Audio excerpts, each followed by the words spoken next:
আসসালামু আলাইকুম রহমতুল্লাহ। আপনার কেমন আছেন? আশা করি ভালো আছেন। আমিও ভালো আছি। আপনি দোয়া এবং আল্লাহ তাআলার অশেষ রহমত।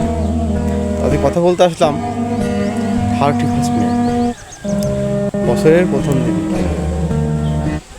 তো জানি না কার কোন প্রোগ্রাম আছে।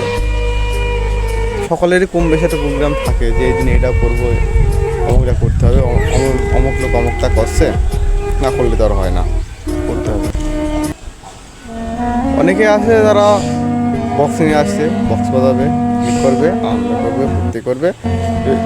এবং এমন লোক আছে যারা আল্লাহ তাআলার ভয়তে রাত্রে নামাজে যাবে। এটা ইহুদি খ্রিস্টানদের বড়দিন, তারা এগুলো পালন করে। সো আমরা যদি মুসলিম হয়ে থাকি তাহলে এই দিনগুলো অ্যাভয়েড করা আমাদের জন্য, আমি মনে করি, মঙ্গলজনক। এই দিনগুলো পালন থেকে আমাদের বিরত থাকা উচিত, বিরত থাকতে উচিত আর কি, বিরত থাকতে হবে। এই ধরনের মুসলিম বলে নিজেকে দাবি করে থাকি আর কি। তো এই দিন আমরা বক্স বাজাবো না। আসলে বক্স বাজানো তো শুধু ইসলামের দৃষ্টিতে খারাপ তা তো না, সামাজিক দৃষ্টিকোণ থেকেও খারাপ, রাষ্ট্রীয়ভাবেও এটা খারাপ। কারণ আপনার বাড়ির পাশে একটা অসুস্থ মানুষ থাকতেই পারে। অসুস্থ মানুষ থাকলে দেখা গেল বক্সের সাউন্ডের কারণে, বাদ্যযন্ত্র বাজাবেন এই কারণে তার অসুবিধা হতে পারে। তো এই দিকগুলো আমাদের বিবেচনা করতে হবে। কারণ আমরা তো মানুষ হিসেবে আমাদের যেমন দায় দায়িত্ব আছে নিজের পরিবারের, সমাজের, রাষ্ট্রের, ঠিক তেমনই তো বাড়ির পাশে লোক ভালো আছে নাকি খারাপ আছে, সুস্থ আছে নাকি অসুস্থ আছে, সেগুলো আমাদের দেখাশোনা করা উচিত।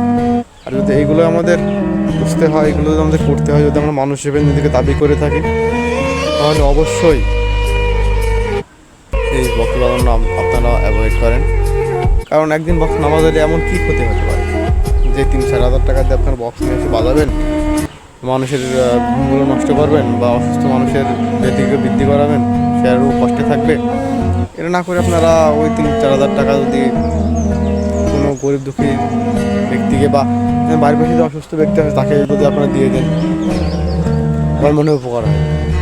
আর এটা হয়তো আপনার মনে হচ্ছে তাকে আমরা দিয়ে দেবো সাময়িকভাবে, কিন্তু আপনার দেখেন সাময়িকভাবে আমরা দিয়ে দিচ্ছি, কিন্তু এটা না, এটা আপনার মৃত্যু পরবর্তী জীবনে আপনার কাজে লাগবে। আর যদি এইগুলো আপনি দেন তাকে, দুনিয়ার বুকে আপনি ফলাফল পাবেন। কেননা আপনার দেখা দেখি দেখবেন, যদি আপনি অসুস্থ হন, দেখবেন আপনার আশেপাশের লোকগুলো এইভাবে আপনার পাশে এসে দাঁড়াবে, না ওই ছেলেটা বা ওই লোকটা এই কাজটা করতো, ভালো কাজটা করতো, যে কারণে সে বক্সটা বাজাতো না বাজিয়ে ওই টাকাগুলো তুলে গরিব দুঃখী মানুষকে দিত, তার পাশে এসে দাঁড়াতো।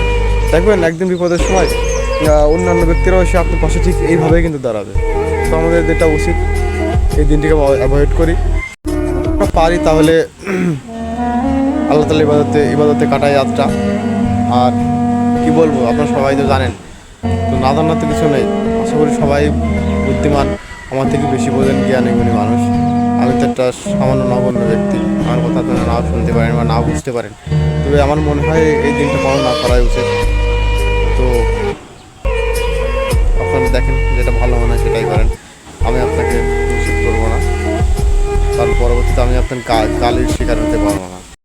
তো আজকে ভিডিও এই পর্যন্তই। আপনার ভালো থাকবেন, সুস্থ থাকবেন, সুন্দর থাকবেন, আশেপাশে মানুষগুলোর খোঁজ নেবেন, তাদের পাশে গিয়ে দাঁড়াবেন, আর চিন্তা ভাবনা করে দেখেন কী করবেন। তো আজকের মতো এখানে বিদায় নিচ্ছি। আসসালামু আলাইকুম ওয়া রাহমাতুল্লাহ।